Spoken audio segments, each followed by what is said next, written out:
Hello, everybody. This is your boy Benjamin from DFS Army, and I'm going to be giving you guys a video tutorial on our research station. So, I developed the research station along with my partner CG, and we have recently brought it out with the DFS Army. And we'd love to have you guys use it and understand it and kind of get a better feel for everything that goes on because we know there's a lot of numbers and we understand that it can be daunting or overwhelming. So what I'm going to do is take you step by step through this and show you different applications of the sheet and how you can use it. And then hopefully you'll have a much better understanding in order to build your lineups. So the very first thing that I'm going to show you guys is the batter matchups page and the starting pitcher matchups page. So everything stems off of this. The top 10s that I'll get into, the BVP I'll get into, the stacks I'll get into, but the meat of the RS is in the matchups pages, and everything else is based off that. So what we're seeing here on this front page is a kind of a first glance at what the matchup is. We see the batter, we see the different salaries across both main sites. We see the two different kinds of positions. Right here, if you see that the team is highlighted yellow, it means they're the home team. If you see someone over here highlighted orange, it means their injury is day-to-day questionable. And if you see someone highlighted red, that means they are on the DL or are already labeled out for that game.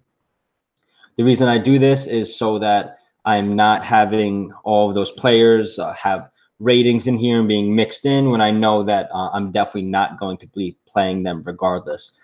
So we scroll through here and then you see that there's some of the matchup stuff right here. I'll get into that. You see there are some ratings and stuff that here. These are the most important parts of the sheet right here.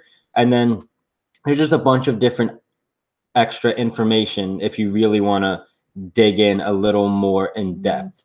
So I'm going to take this from the start as if I was looking at today's stuff. So the first thing I'm going to do is take note of the grade. This is a rating that is a total rating and encompasses all different types of factors, positive and negative, that I include in order to judge the particular matchup for the day.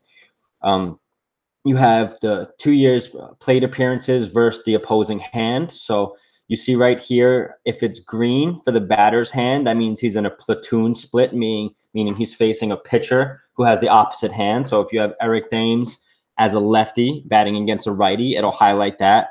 But if you have a righty in Trout against a righty in Tomlin, it's going to be white. So this is showing us who has platoon edges. Sometimes there are batters who actually do better against the opposing hand, and those guys are called reverse splits. So someone like a Chris Davis, a K Davis on Oakland is really good against righties, and he's a righty. So these are some important things to recognize, and you can do that with the sheets. So you see the plate appearances by hand over the last 2 years to show us if we have small sample sizes or not. Each one of these categories here for the hitter, these are based on how they perform against the hand they are facing. So this is not just a general WOBA. This is Eric Thames' 2-year WOBA versus righties because he's facing a righty. And this would be Chris Bryant's numbers versus a lefty. Okay, same thing over here with this ISO. Now this is showing you how they do against the opposing hand, and then it shows you the pitcher's WOBA against the batter's hand. And then this is a total matchup of the WOBA, a total matchup of the ISO, and then this is a total matchup number based on all of these. And then one of the ways that you can use this is to sort by the pitcher WOBA and see what pitchers are susceptible to. So if we sort this by highest to lowest, largest to smallest, you see that Jack Flaherty is really susceptible to lefties. He gives up a 448 WOBA over the last 2 years and a 342 ISO. So this is ridiculous. So this really means that the Milwaukee Brewers lefties are in a really good spot today. You could do the same for Cody Reed versus righties. You could do the same for Marco Gonzalez versus righties.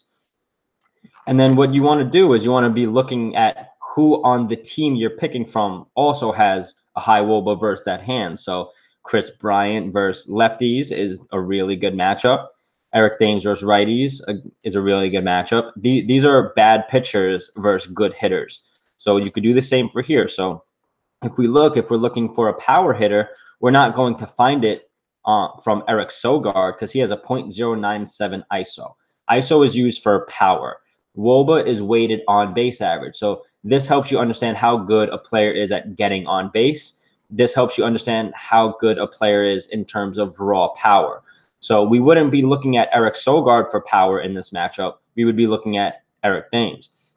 Now, one of the things that our boy Chapo Dong likes to do from the DFS Army, he does something called a K score, where he looks at the pitcher and the batter's K percentages, but you could also do that with ISO. So let's say we wanted to look at what he calls is a 200-200. We want to see only batters who have over a 200 ISO versus pitchers who have only over 200 ISO. So you could click here, go to number filters, and do greater than or equal to.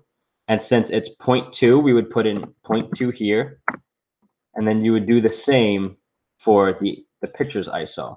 And now this is going to give us all the players who have the best power matchups, 200 plus 200. And that's how you would do that. But you have to be aware that not all these players will be playing. And some of them may have a really low rating generally. But if you look at this, for the most part, if you're sorting by high ISOs, most of these players do have high grades. These two guys are out. So everyone's at least a plus 70 here. So this does look like a good way to find some nice power matchups. So I'm going to reset this. You could do that for anything really, right? If you want to figure out two different things, you know, let's say I only want to see batters with a DFS grade over 90. You could go to number filters, greater than or equal to, type in 90, right? So this will show us a condensed list of the top plays in general, and then we could just look at them back and forth. But there's a lot of different ways that you could actually use this, but I'm going to move forward because that's more of using Excel in general. So moving forward, looking at this, we have these player types, batter's eye, diamond rating, and DFS grade.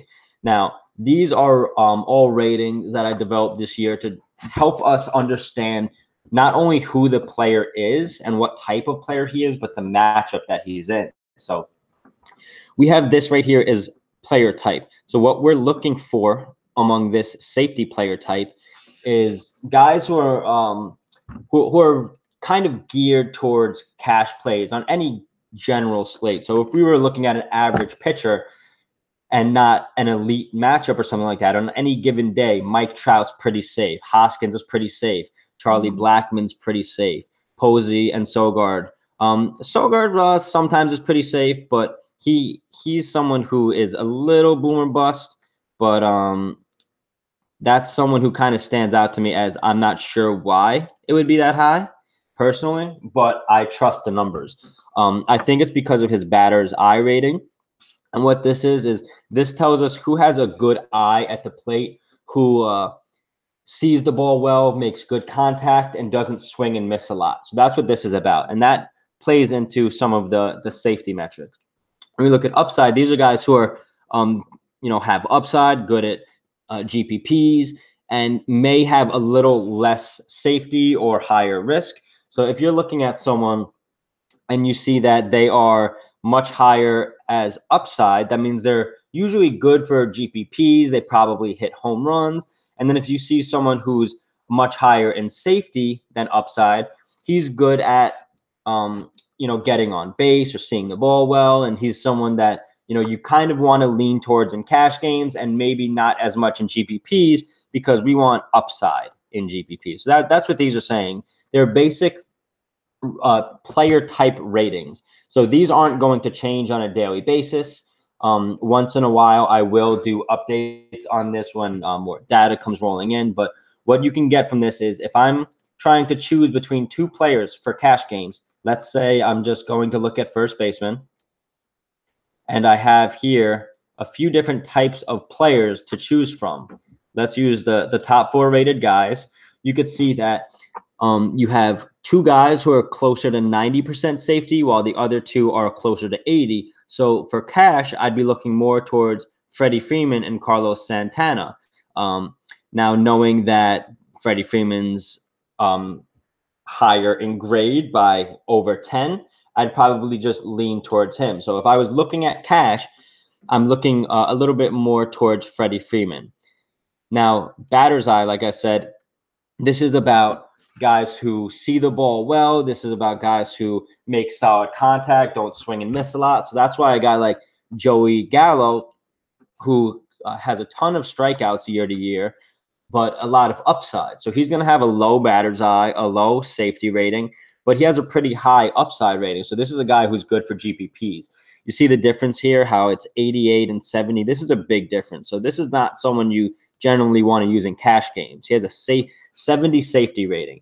But someone like Joey Votto, this is someone who is widely known for being a cash-oriented player. He does have upside, though, and especially considering that his home park is Cincinnati, this is generally a good cash play day to day. Now, it obviously depends on the specific matchup, but that's how you would use this. So if you see a guy who's really low in upside, maybe you'd want to reconsider him for your GPPs for a player who has a little bit more upside. So one of the things that you can actually do is you can sort by safety type. Let's say we're looking to make cash lineups. You could sort this by safety, go by position, see who's the most safe, and then see what they have for a rating for that day. So you want to find a guy who's pretty safe and has a good rating. So right here, you could choose between these 2 guys. Martinez has a little bit higher of a rating, but Votto is generally more safe in cash on a daily basis. And then you can compare what I made is the diamond rating. So this is a comparison of the batter versus pitcher's advanced matchup based on the pitcher, how they've been getting hit, contacted, and if they're throwing balls that batters swing and miss on, and same thing with the batters. So this is showing you the advanced matchup of the batter versus pitcher for this day. And then the DFS grade takes all of this together and including multiple factors like park factors and opponent bullpen and things like that, and gives you an overall grade. So you could do that for position by position. That's generally how I do things. I always go position by position, and then I always start with the DFS grade. I compare the safety and upside and the batter's eye to make sure that I'm using someone who, at least in cash games, isn't a really low rating like a Joey Gallo. Like Freddie Freeman, he's a good batter. He's not at the top of the batter's eye list, but he's safe enough generally that I don't mind him in cash games on a daily basis. Now, someone like a Joey Gallo, I don't think you'll ever see him in a cash game of mine. So that's a good way to kind of compare players against each other. So moving on, you have the values, and now these are just the a value rating based on the grade and their salary. And since we don't use projections, this isn't like your basic, 5x like basketball or anything like that. This is just based on the grade and the salary. So if you look at this, you can sort by it, but you're probably going to get some really min-priced guys who are, let's see, if you sort by that, you get like lower priced guys who are projected high. So this is where you could find some good value, or you can do this, sort by value, and say, I only want to see guys among a certain salary type, greater than or equal to, let's say, 3,000. So I don't want these min price guys popping up. So this will show me who are some of the higher valued guys who have higher grades based on lower salaries. This is a good way to use it. And this is how optimizers work. They plug in the guys who have the highest values in general. So that's just what those are. And I wanted to show that just so people can kind of compare. And then moving on, we have the StatCast numbers. These numbers are becoming very widely used in MLB. And you have exit velocity, which is how fast the ball leaves this person's bat on average. This is barrels per batted ball event, and this is barrels per plate appearance. So you can go on StatCast and learn all about these, but what it's showing you is how hard a player hits the ball and how well he hits it on an average basis for the most part. So I'm not going to do a StatCast lesson, but you guys can go learn what those are. Then you have these numbers over here. It's the hitter's walk percentage in last year against the pitcher's walks per 9. So if you're looking for cash games, what you can do is you can look for guys who have high walk rates against pitchers who have high walk rates. So, we'd be looking at Thames, Freeman, and Bryant in this example, just looking at a player who can get on base. So a good way to find value for cheaper guys is doing this. If you find guys who are min price and leading off and they have a good walk matchup, then they're likely to get on base. And if there's someone who steals a lot, maybe they'll get a stolen base for you. So that's why I have these next to each other. And same thing with the hitter and pitcher K percentage. So I was talking earlier about Chops 2020 for pitchers, but you could do the same thing, but like kind of the opposite for batters. So what you can do is, let's say I want to get a batter who doesn't strike out a lot. So I will say K percentage is less than or equal to 0.25, right? Actually 0.2, let's say less than that. So these are guys who don't strike out that much. So put that on there, and then you put them against a pitcher who doesn't strike people out. So you could do the same thing. So we'll go less than or equal to 0.2. So this is going to show us matchups of batters who rarely strike out versus pitchers who rarely get people out. And then you could see compare the walk rates and if the pitcher gives up a lot of home runs. So this is a way to kind of see a little bit more of the matchup in terms of, is a guy going to have a good matchup in terms of just getting walked or getting struck out. So that's a good way to look at that. Then you have the park factors and park ranks here. And this is a combination based on mine and Keith's park factors that we have. And we weighted them together and we came out with some pretty nice numbers. So we have them ranked, and green is good and red is bad. Now, just because someone's playing in a park like this, it doesn't mean you have to completely avoid them or write them off. It just means that maybe it's a little less likely that they hit a home run or something like that. Whereas in a park with a good rank and factor, it's probably more likely they hit a home run, things like that.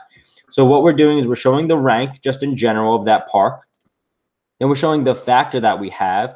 And then I show the home park of that player. So for instance, we have Charlie Blackmon and Nolan Arenado coming from the best ranked park going to the bottom 3 ranked park, number 28 out of 30. So they are getting a negative park difference. Now, if it was the other way around, which we'll see, I'll go to the San Diego guys. So let's actually compare them together since they're playing each other. So looking at the park ranks, you see that at home, Colorado is in a great hitter's ballpark. Now they're going to San Diego and they're getting a -49 difference. Now I have it listed for San Diego home, right? Because they are the home team. Now, if they were going to Colorado, it would be the opposite. It would have their home rating, but then it would show over here 127. So they would have a +49 boost. So that would be really good for them. So this might take you a little bit off of, let's say you really like the matchup for Colorado. Maybe instead of going full on with their stack and using only them and being really heavy on them, you could look for people who have a little bit higher of who have an actual park booster per se. So if we look, we can sort by that, by park difference. Just scroll down, go past all the home teams, and you see a team like Los Angeles Dodgers. Their home park is an 84, and they're playing in the second best hitters park according to our factors. So they get a +22 park differential boost. So what they would normally do in a bad park, maybe they get a boost today in a better park playing in Arizona, right? So that's what we're looking for with that. So let's sort this by grade again and keep going through this. So we have the opponent bullpen. we're showing the rank of the team that they're facing. The higher number, the better. So if, right, Andrew McCutchen, they're facing the Seattle. Seattle had a good bullpen last year. They were ranked number 3 in terms of xFIP. xFIP is a good rating for pitchers. It's a little bit predictive, so you can kind of see not only what they've been doing, but how they should be doing. And for the bullpen, we want to target teams with bad bullpens, because once the pitcher gets out of the game, they really don't have anyone else to shut other teams down. So you can look at that. You could look at their home runs they give up, the fly ball percentage, the hard percentage they give up. Then you could look at the Vegas info. A minus means that that team is favored, and a plus means they are the underdog. Then you could look at the over/under. You could see, the higher the better for hitters, and what their projected team runs is versus the projection in team runs of the other team. Moving forward, we have the batters overall 2017 stats. These will eventually start having the 2018 data rolling in. Everything's pretty self-explanatory for the most part.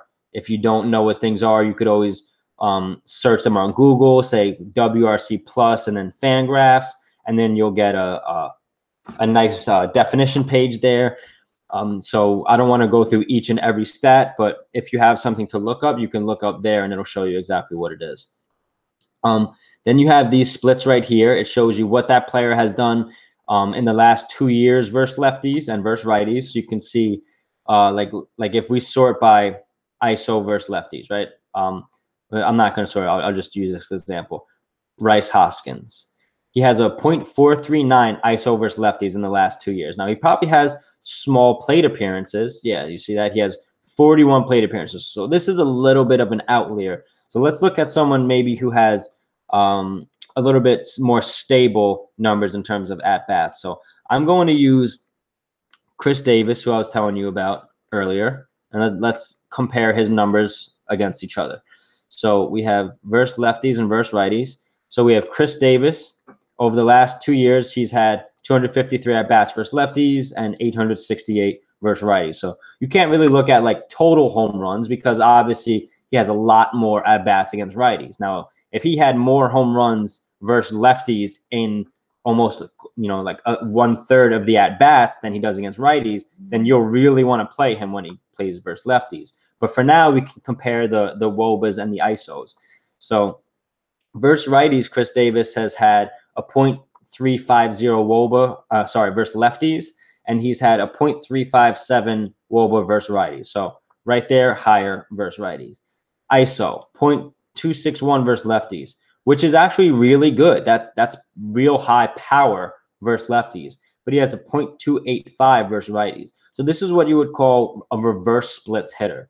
He's a righty, and he does better versus righties. Now, he does well versus lefties, so there's no reason not to play him when he plays a lefty. But the average MLB player who is just learning things knows, or is being told, play lefties versus righties and righties versus lefties. But the reverse split stuff is really important as well. So what you could see here, we have sort by WOBA.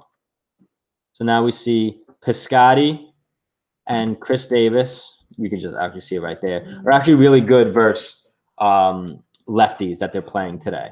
But if this was a righty, his numbers would be increased here. So that would show you he has reverse splits. So that's the batters page.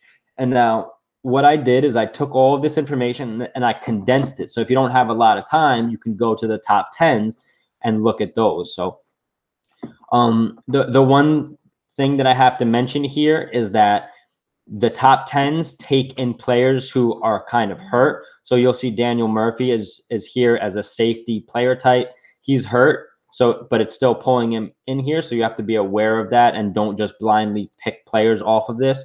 I can't get them not to put in the hurt players. So that's just something that we have to work around. So right here, you'll see the top rated batters. You could sort this by position. Filter it by position. Right, so this is only first baseman. You could filter it by team and say, let's say I want to stack a certain team today. Let's just, go to Houston because everyone likes stacking them. you could see who has the highest grades on their team and then maybe figure out that's who you want to be stacking today, right? That's a way to use this. You could sort by game time if you want to look at just the later slates or earlier slates or whatever. But everything, well, not everything, but a lot of the things that were on that batters page, I condensed into here. We'll get into the pitchers as well, but I have the top rated pitchers and then strikeout pitchers, so you could see what who has the highest rate of strikeouts on the slate. You can see which bullpens to use. Some people get confused by this. So what this is this is the best bullpens from last season.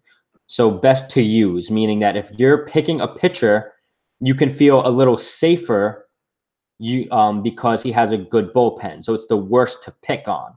Now, if you're looking to pick on a team and you think that a pitcher will be out of the game early, then you could pick on these bullpens, best to pick on, but worst to use. If you're picking a pitcher from the day, you might feel a little less safe knowing that he has a really bad bullpen behind him. So that's what this is showing you.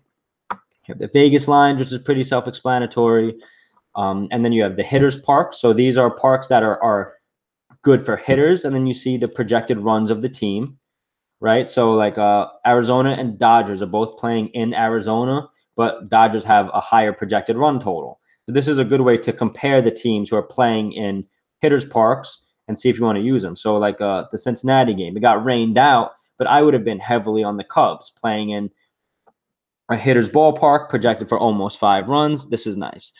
Then you have the same thing here for pitchers. These are the worst hitters ballparks, but the best for pitchers. So these are different ways that you could be using the top 10s. And there's no reason to really go in depth with these because as long as you understand how to use the filters, then you could just compare the players amongst themselves. So the batters and pitchers results page, this is just showing you what the previous day was, the exact sheet. So if you were looking at players from the day before and you want to figure out how they did, you can go here. You could do back testing. So let's say you want to say, how would it have worked if I just looked for like players who are safety, the cash type plays. You would sort by here, and you could go over and you could see the results are there, and you're always going to have mixed results, but it's a good way to back test. Like, what if I did this? How would it have worked if I stacked this team? Let's just say I keep using Houston as a good example because they're very popular. They won the World Series. So how would it have done if I stacked the team? It would have done well, but the actual chalk players among that lineup actually didn't really do that well. It was Marwin Gonzalez, Derek Fisher, Brian McCann. These are the players, while they still have high ratings for us, they are the ones who probably went a little lower owned. Correa, Altuve, Bregman, these are the most popular guys in this stack, and probably George Springer. This is a good way to use that, and you could do the same thing for the pitcher results. You can go here and say, all right, if I was playing the early slate, what would I have done pitcher wise, right? So we'll get into the pitchers. If I had done the late slate, what would it have looked like? So this is a way to kind of just back test yourself and see if I did this, what would have happened? If I did that, how would it have affected things, right? So before we get into the pitchers, you can go to this BVP page, and this is going to show you the guys who have good BVP history and the guys who have bad BVP history. So for example, today, a really good example of good BVP history is Bryce Harper, who should be popular today. In 37 at-bats, he has 17 hits, and out of those 17 hits, 7 are home runs and 10 total are extra base hits. So this is a good way to see if a player has owned a certain batter in the past and things like that. So you could look at like Chris Davis versus Cole Hamels. He has 3 home runs in 12 at-bats. So his OPS and slugging are out of control. Same thing up here with Harper and Kozar. Then you could go on the other side and look who has bad history. Schebler's 0 for 11 versus Lester. Odor is 3 for 21 versus Graveman. Little things like that. And this isn't a primary thing to look at, but It's a good thing to do. I'm a BVP believer. If you're comparing two players and you see one has good BVP and one has bad, that's who I'll use. If you see that someone is rated low on the sheets but has really good BVP, you can consider using them. If you see they have bad BVP but really good rating on the sheets, you can consider using them. And if they have good BVP and a good rating, then it's recommended to really take a hard look at them.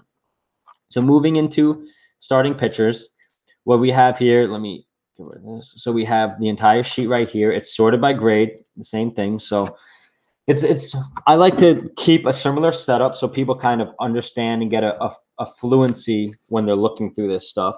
So what we see here is you have the salaries, you have the team, home team again, you have the pitcher's hand, and then you see what the opponent did last year versus that hand, right? Starting pitcher hand. So the Arizona WOBA versus lefties last year was 0.316. Their ISO was 0.182. And this is just adding those together to see the total matchup. The higher, the better, obviously. You want to, I mean, sorry. If you're looking to target a pitcher, the higher, the better. If you're looking to use a pitcher, the lower, the better. And everything on the sheets is color coded: green, good, red, bad. So looking at this, we have the 2017 innings pitched. Some guys you'll get low innings if they got hurt, if they came up later in the year. So this is something to really pay attention to. But I lower a person's projections a little bit if they have really low small samples, just because it's harder to trust those type of players. So moving forward in this, we have the opponent versus the hand of the pitcher, and then we have the opponent in general. These aren't separated by versus lefty versus righty. This is just the team in general.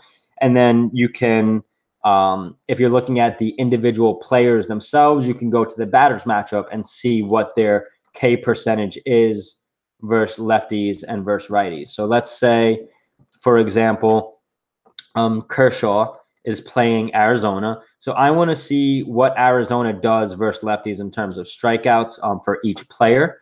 So you can go here to the batters page, click on Arizona, scroll to the right, and see how they did last year versus lefties. And you can see each person.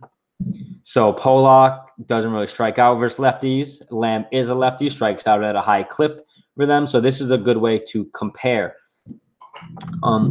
So you're looking at the opponent's contact percentage. This is how often they get bat on ball. This is how often they strike out. And this is how often they swing and miss, swinging strikes, right? So you swing at the ball, you miss it. And for pitchers, we want this to be high. We want them to be facing teams who swing and miss at a high clip. And then this is hard. So we want pitchers pitchers who are facing teams that don't hit the ball very hard.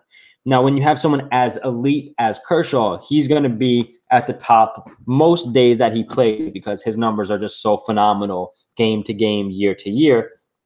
And looking at someone like Chris Sale, he's popular today. He's in a pretty good matchup in general. But these guys, they don't strike out at a very high clip, but 20 is still decent. The 9.8 is not great. So it's a good matchup in terms of we don't really have to fear the power of Miami versus lefties. Right now, they may not strike out at a very high clip, but we don't really have to worry about their power. So someone like Chris Sale, who keeps batters guessing, he has a sidearm type of delivery. He doesn't get a lot of hard contact on the ball, so that's good. So these two are the most elite pitchers on the slate. I don't have any subjectivity in these numbers. The ratings are already they already have the formulas in there, and I just load them every day and just see what they say. So I'm not manually going in and changing any of these numbers. They come out what they are, and I trust them or I don't, and I choose to trust them because I developed them. So why wouldn't I, right? Looking at the pitchers' numbers, you see what they had. You want to have lower contact. You want to have higher strikeout percentage, higher swinging strike percentage. You want to have lower hard percentage. So then what I did is I took, just like I do on the batters page, but slightly different in the way that I do it. I took all these metrics and I combine them. And so I try to figure out a good rating. So these are taking a lot of good things that the pitcher has going for them. Show me as many good things as they have going for them as possible. So that's what this is. This is saying these pitchers have a lot going for them. And then you look in the bad, the higher the bad is, the higher chance that these pitchers have of blowing up. So the DFS grade for these guys is the difference between this, the most good with the least bad, and then that's what the grade is. So that's what we're looking for here, and we want to make sure that we're picking pitchers. Like you're going to see when you get into the smaller slates, you'll be having to deal with guys who have a little bit higher bad than you want.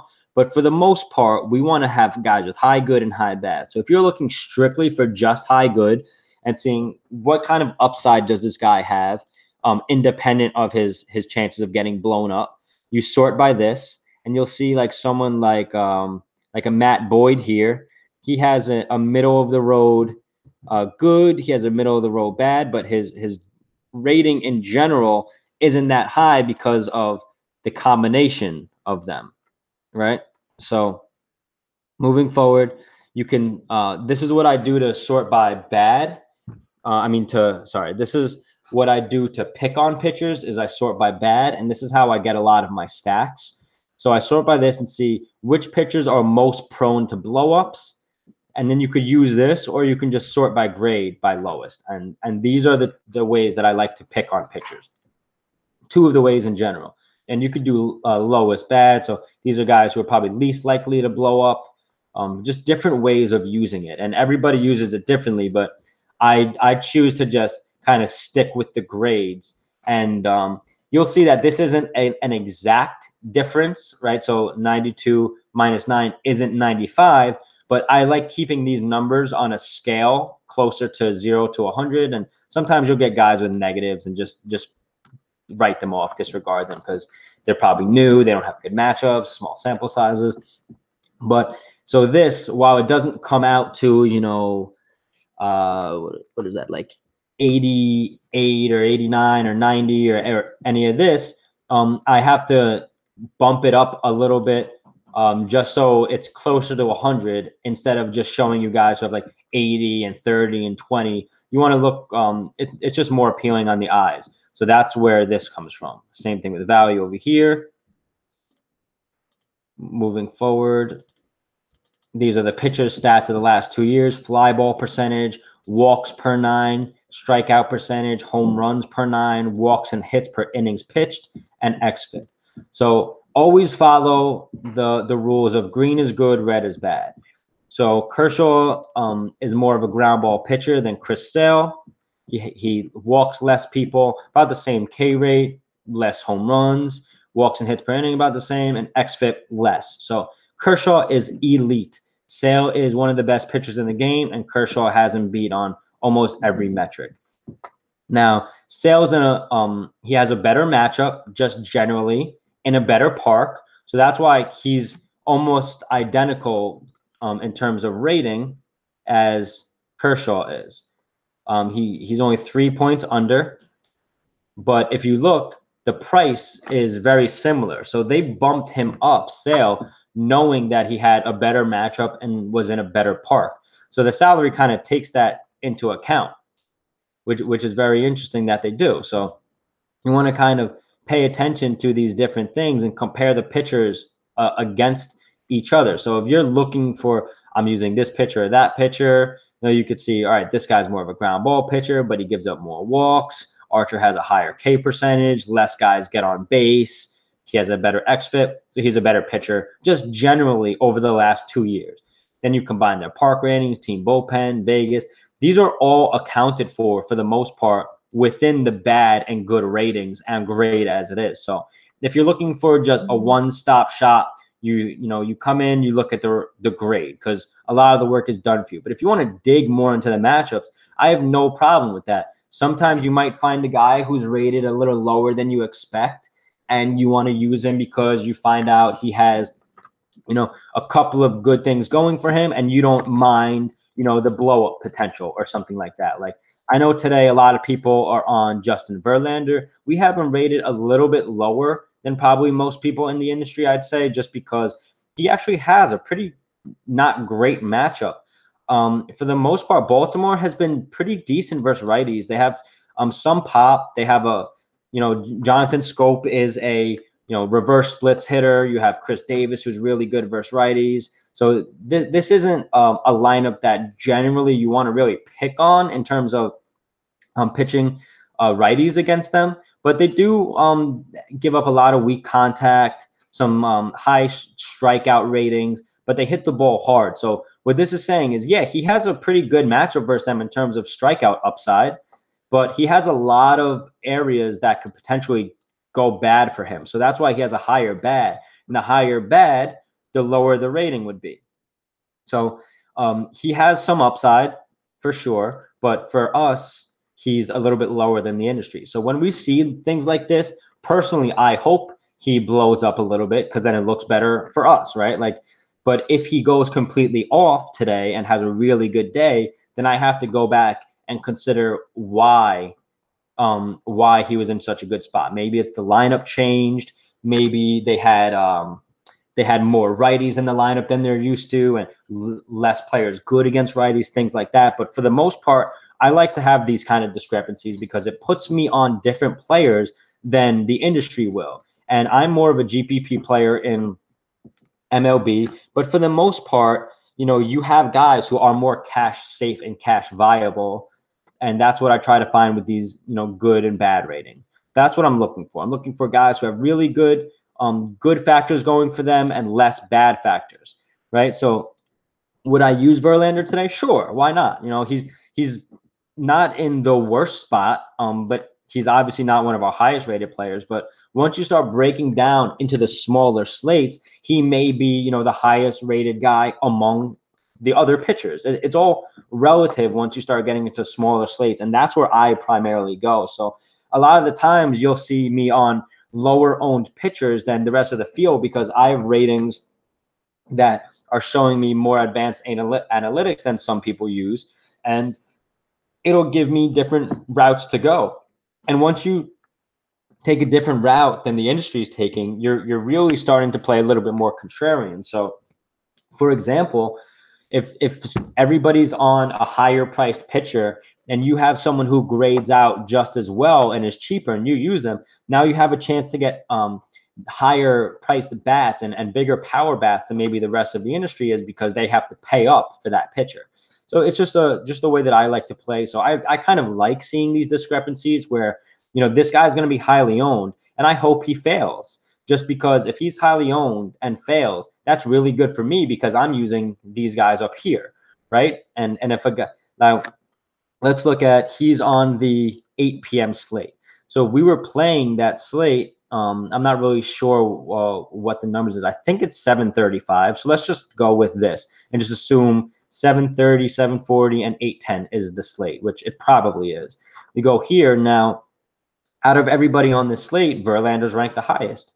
Now, on a slate like this, yeah, I'm looking at Verlander. On the main slate, I'm not going to be looking at Verlander because of his price. I like other people. So on this slate, yeah, I'll use Verlander. I'll have him. But maybe I'll take a shot on Jack Flaherty. I don't really know who that is. He has a small sample size from last year, only pitched 21 innings. That's not even 3 full games in terms of full games. He might have played 4, 5 games and just did like 4 or 5 innings per game. So that's pretty important to take a look at. But yeah, I mean, he's in a good matchup. Just generally for like GPP wise, Milwaukee, they strike out a lot. Now they have a lot of strikeouts, but they're playing in a batter's park. They have good power matchup, good WOBA matchup. They hit the ball hard. So that's why, like, this guy's a 46. Like on a main slate, you would not be considering him. On this slate, yeah, why not? I mean, I'll probably have some Milwaukee because they grade out really well versus righties generally. But on a smaller slate, yeah, I'll take a shot at this guy. Why not? I have no problem with that. He has less bad than the rest of the guys on the slate. So, I have to consider the small sample size. But for the most part, this is someone who's probably going to be very low owned. And I wouldn't recommend him in cash by any means. But on a small slate like this, yeah, I would play him. So I would use these top 2 guys and just roll out mostly Verlander, maybe take a shot at Flaherty in a larger field GPP or a small single entry where I don't think anyone's going to have him, and let it rock, and then be able to afford a lot of more expensive bats. People will probably target Verlander, be very high owned on the slate, and maybe Anderson, just because when you have money to pay for on these small slates, you usually try to pay up. So these are different ways to compare people against each other. Now, you can go and look at the pitcher, what they did last year generally, right here with these numbers.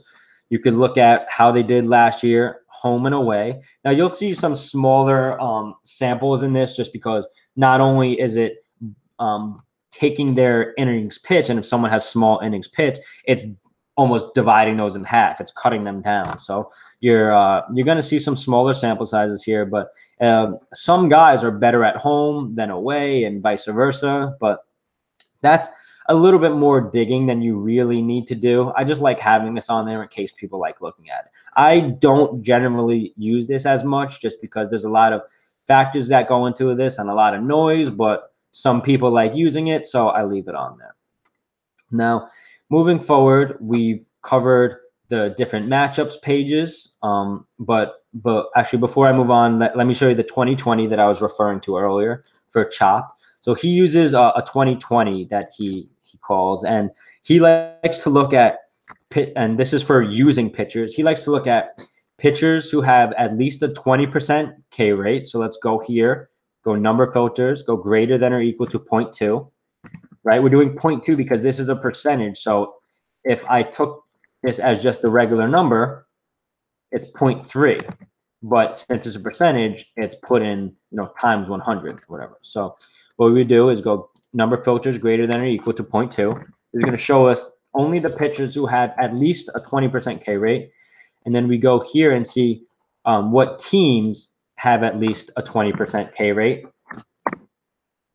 And now we have 2020 matchups for pitchers. So if you listen to Chop stuff, if you read his articles, the guy puts out really good content. He's a cash type chalk player. So if you have any questions on that type of stuff, definitely ask him. He's really good. He's a good coach, and he has a good understanding of this, as do many and most of the coaches that I've run into. And I have nothing bad to say about any of the guys at Army. They've been really welcoming. Everybody's great. And, people grind every day. And I love that. So without looking at the, taking out any slates or anything like that, and just looking at the main, this is the 2020. So if you only wanted to choose from guys who have that 2020 K score matchup that Chop is talking about, that's how you would do that. Now, let's say I wanted to do the opposite and pick on a pitcher. You could say, I only want to see a pitcher who's less than or equal to, or actually, let's just say less than 0.2, just because we saw guys who are 0.2. So we want to say anyone who's less than that. Anyone who is, 0.1999 or less. So less than 0.2. And we could do the same over here. We could say less than 0.2 and do the opposite. So now we're looking at, all right, who can we pick on? These are pitchers who don't strike people out versus hitters, a team that doesn't really strike out that much. So here, once we do that, then probably just sort it by bad and then compare. We could find stacks this way. So we see this guy doesn't have anything good going for him. He has a lot of bad going for him. The Mets have a really good power matchup versus righties. They're playing in a pitcher's park. So that's probably like the only good thing he has going for him. That's probably why he has like a 2 good, but he gives up a ton of fly balls, gives up a lot of home runs, doesn't strike people out, has a terrible xFIP, bad bullpen. So there's a lot of negatives going for this guy. So these are probably some good teams to look at today that may even go under-owned, like an Atlanta. Like no one really stacks Atlanta. Like Atlanta and White Sox and Philly, these are teams that go under-owned, but in certain matchups, they have good potential for, these guys who, you'll see their game summary be like single, steal, double RBI, home run. Like like these aren't guys you really expect for a lot of power, but they can run the bases. They could get steals for you. They could rack up some points. So maybe we look at the Vegas and who's projected for the most. So we see, and I'm not even gonna lie, I didn't know they would be the highest projected over here, but that kind of validates actually what I was just saying. They're projected for the highest total, and they're actually the only favorite here on the board. That's interesting. Facing Washington, Atlanta is actually a favorite. I wouldn't have guessed that, honestly. I would have think Washington versus Tehran, they would be the favorite there. But that's actually that's a good way to use this. I hadn't looked at this slate. I didn't play Maine today, so that's a good way to look at this, and I didn't even realize. So cool. Well, I didn't realize like that would be that specific example. So moving forward, now we have the stacked page. So I just put this out yesterday or 2 days ago, and I'm getting questions about it. How do I use it? And people are wondering, do they even need to use this, or should they just use the batter matchups page? And you could use both. You can use one or the other. It's really up to you. But this stacks page is based on the batters page. And so what this is doing is it's taking an average of the opponent that the pitcher's facing. So this is saying, for example, if we're looking at stats, we want to look at the teams that have the highest average grade versus that pitcher, right? So let's see. We have Chicago and San Francisco. So let's go to Chicago. And now in order to look at the players of the teams, you have to click on, see this, right? Expand the plus sign underneath pitcher's hand right here. So that will open it up for you. And then you could see the different players. You could see their hand, their position, how much they cost, things like that. And that's how you look at who you want to play. So I can't get this table sorted by the grade itself in terms of this whole thing. It just sorts them by the team name. So we'll have to deal with that. But you could see the grades here. So you want to be looking for this green. So let's go to Cubs. They got rained out today, so there's not going to be any results. But they have the highest rating here. And they also have some of the higher salaries. So this is probably a chalky stack today. So let's click that, scroll down, and now we're looking at just this. Now, what I like to do on this page, because for some reason, when you do that, a lot of these tend to open at the same time. Once you see the team that you want, just click them on the filter here. So let's go to Chicago Cubs and open that up. Bam, nice and clean. It has all the players you're looking for. It sorts it by the average grade. You see the WOBA and the ISO, the rating, all this stuff of the particular player. Now, if you want to go back and let's say look at, all right, which teams have park boosts, but maybe not the best overall grade. So this has a 21, this is a 16. So let's see, this 21 has a 62, and this, what is this? San Francisco? No, St. Louis has a 16, and they have a higher rating. So let's look at St. Louis and see what we can get from them. Going here, we see their average salary of the players on their team today are $2,600 on FanDuel and $3,200 on DK. The average grade of their player is 68, WOBA 348, ISO. So this is a pretty good matchup for St. Louis. And now let's look who is it the best matchups for in general. So we have Matt Carpenter at the top, but then we also see there's actually a lot of righties here. So we want to look at which one of these guys is in a good spot. Now, Jerko's hurt, so we won't even look at him.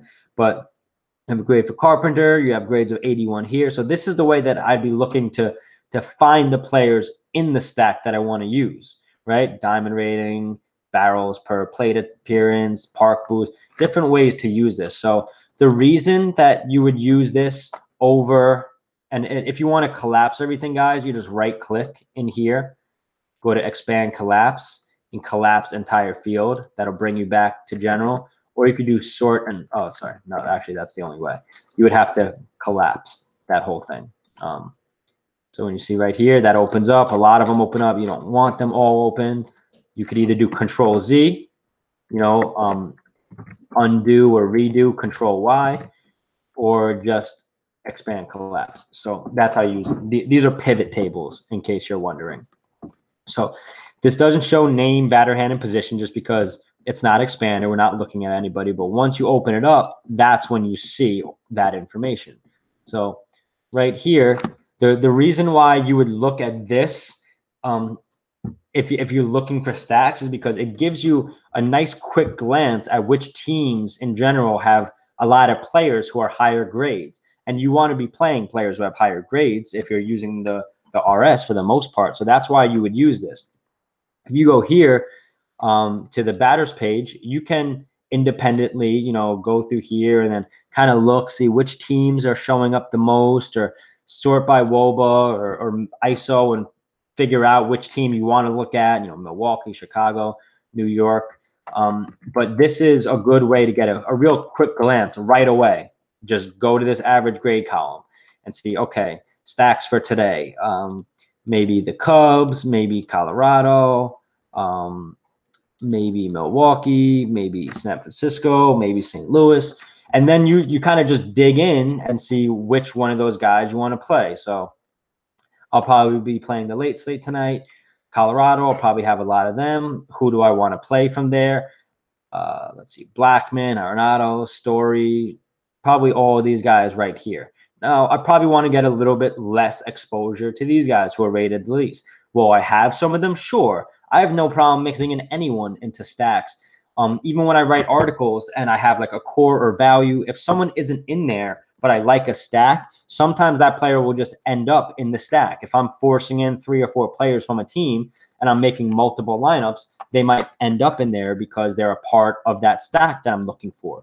And a player can be rated low and you could throw him in your stack because he can benefit from the production of the other players. Maybe he gets hit by a pitch, maybe he walks and gets a run scored, or whatever the case is, he benefits also from the other players. So a good way to look at these is to look at, the team average runs and see, which teams are projected for the highest. You have Houston here, you have Milwaukee, you have Toronto, and then you expand those and see who do I want to play among these teams, right? So that's why we would be using the stacks page. But you can use it in addition to the batters matchups. You can use it alone. It's really up to you guys. This is a research station. So while I make grades and I make ratings to give you a quick overall idea of how to use everything, it really is up to you on how you want to use it. Some people do it differently. Some people sort by safety and then look at the ratings. Some people look at the ratings and then compare these. It's really up to you. If you want to go and look at like which pitchers give up a lot of fly balls. Who are the fly ball pitchers? You can go here and say AJ Cole. Almost half of the balls that are hit are in the air. Verlander, Levy. These are guys who give up a lot of fly balls. You can say, all right, which one of them let people on base a lot and give up home runs? AJ Cole. Verlander doesn't give up a lot of home runs. So he gets a lot of fly balls, but those are probably just like pop outs, infield pop outs, or, just, fly outs or anything like that. So he doesn't let a lot of people on base. He has high K percentage, but people do get lift on his ball. So if you have a batter that he's facing who, has a high launch angle, puts the ball in the air a lot, then you could really compare them against each other. So let's just say, for example, we're looking at Baltimore. People are on Verlander today, but let's say I wanted to find someone from Baltimore to play. I would go here to the batter matchups, click on Baltimore, and now the pitcher has good WOBA versus righties and lefty, good ISO versus righties, but he's a little bit more susceptible to lefties. So now I only want to see these lefty hitters per se. Let's just say that we're doing it this way, right? You could look at Jonathan Scope right here because he has a .188 ISO, .335 as a reverse splits, so people probably wouldn't be on him. But for the sake of this example, let's look at, let's see where I have fly ball percentage. There it is. So let's just say I want to get rid of the righties and just look at lefties. I just want to see which of the lefties here are in the position to maybe lift the ball on him and get a home run or something like that. So we look over here. We'll go versus righties, and we'll see that last year Chris Davis had a 43% fly ball percentage versus righties. So that's matching up with Verlander's. You have he hit over 52 home runs last year in 702 at bats, but he also Ks at a very high rate. So Verlander could K him once or twice in the day, and he could still maybe even hit a home run off him. So these are different ways to kind of try and pick apart how you would attack someone. Also, Kobe Rasmus, 41%. Now, what's his ISO? These guys have ISOs that are high versus righties, but the top two would be Alvarez and Davis. So these are guys that I would probably look to pick on Verlander with. Now, am I looking to pick on Verlander today? No, but it's just part of the example that I'm showing on how you could look at, something like a fly ball percentage for the pitcher and try and attack him with other players who lift the ball in the air and have high power numbers. So not only are they lifting the ball in the air, but maybe they're sending it over the wall. Now you could do the same for home runs per nine. Which pitchers let up a lot of home runs, and then go over and see which batters have the best ISOs. Sorry, we are on the pitchers page. What am I looking at? So that's Cody Reed against Chicago. So he gives up a lot of home runs playing in Cincinnati. That bodes really well for Chicago batters. Now, so we could go here. First of all, I'm going to reset everything. Go back to Cubs. And now we could say, all right, who has good power numbers versus lefties in a good spot to hit a home run? And it's almost the entire team, right? But we can sort by hitter ISO versus lefties and see Bryant, Rizzo, Contreras, Russell, Baez, even Ian Happ. All these guys have over 200 ISO versus lefties. So these are different ways to use these sheets. There's plenty. You could sort by any column and compare against others, right? You could sort by who walks people the most, who lets on the most batters, walks and hits per innings, and then just go and see who the opponent is, go amongst that team over here and look at their numbers, or go in the stacks and look at their numbers as a team, compare them against each other. So there's so many different ways to use these sheets that it's really hard to just say, this is the way that you should use them, right? Like a specific way to use them, because everyone will use them differently. But the way that I recommend, if you're new to baseball, you don't understand what a lot of these stats are, you go in and you sort, it'll already be sorted, but you look at the grade and you go by position. This is how I do. So for example, if we're looking at the late slate, I would click on just these, right? So right here, if you hold control, you can click on any one of these. And then when you let go, it selects them all. You can drag from any one of these, just holding down the left click button, or you can, no, that's basically it. There's not much else you could do with those, but that's how you would do it. So if you're not selecting them like this, or let's say you just want to do, like, I only want to see 640 and 1005. There's no reason you would want to, but you would hold control and then you would click this while holding control. Now you see it selects both of them, and when you let go, it only shows those two. But you can just use the left click, select them all, zoom out. So if you're just getting into MLB, what you should do is really follow the grades, go by position, and compare them amongst each other. So let's do it with the late slate. This is the 10 o'clock or later. You could go here, and let's say I'm looking to play players. If I'm playing any cash, which I generally don't do at this early in the season, I kind of tend to wait a little bit and go more GPP heavy. This sport in general, I consider more GPP heavy. So a guy like this, I'll have a lot of him on this slate, just because he has a lot of upside. He's not someone who sees the ball particularly well, so he's not someone I would use for safety. But if you look at his exit velocity and barrels per plate appearance, this guy smashes right. He smashes, and especially against righties, and especially in a great, well, not a great, but a really good hitter's park. Oakland, for some reason, something's happened in the last year or two that their park has become a lot better for hitters. So this is how I would look at it. I would say Pujols is a little bit safer for cash. I'll be on Gallo because he has a lot of upside. I wouldn't mind using Pujols. Desmond is a little less safe. So like if you're comparing these two guys, right? Like you could say Desmond is 2 points of a grade higher. Does that make him an auto play over E5? Absolutely not. If you're looking at 20-point differences or whatever, then that's a big difference. But if you're saying two points between a couple of these guys, then you also want to look at, are they safe? Do they have upside? Do they see the ball well? What kind of park are they playing in? So like just blindly taking a 74 over a 72 isn't the right way to go. But if you're really new to this, I would recommend sticking with the higher grades until you're starting to get used to things. So I don't recommend just blindly doing anything, but for the most part, you can say Joey Gallo's an 80. The rest of the guys are at least 5 points lower. So I'm going to have a lot of exposure to him today. And then amongst these guys, I'm going to mix and match. So, I have no problem throwing Pujols into an Angel stack. I'm going to be playing Colorado today. So maybe I'll have some Desmond in a righty on righty where he's not particularly great versus righties, right? He has a 0.139 ISO. If we look versus lefties for Desmond, he has a 0.145 there and a 0.139 here. So he's better versus lefties.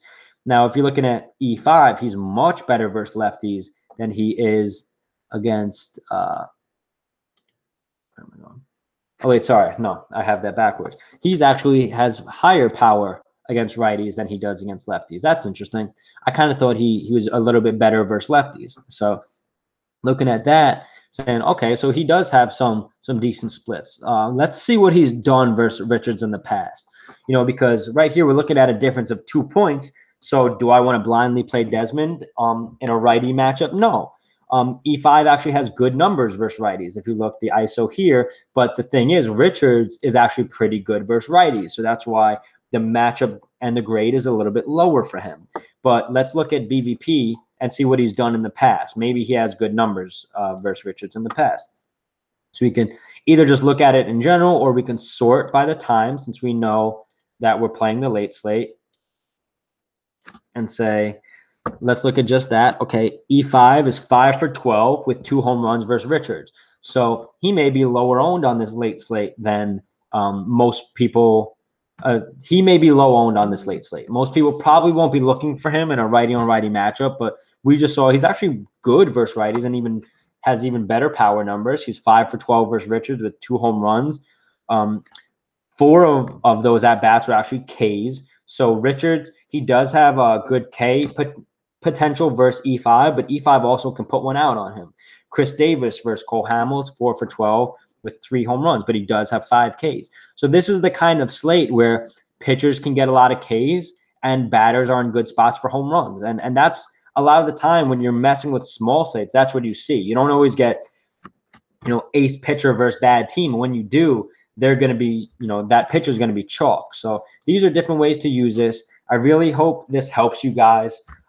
Make sure that you use this in combination with the domination station. So if you're using these and you want to just a quick link to the domination station, you could just click here and it'll bring you to that actual page. And that's how you can, start getting your domination on, right? And then what we have here is on the domination station are the DFS Army grades.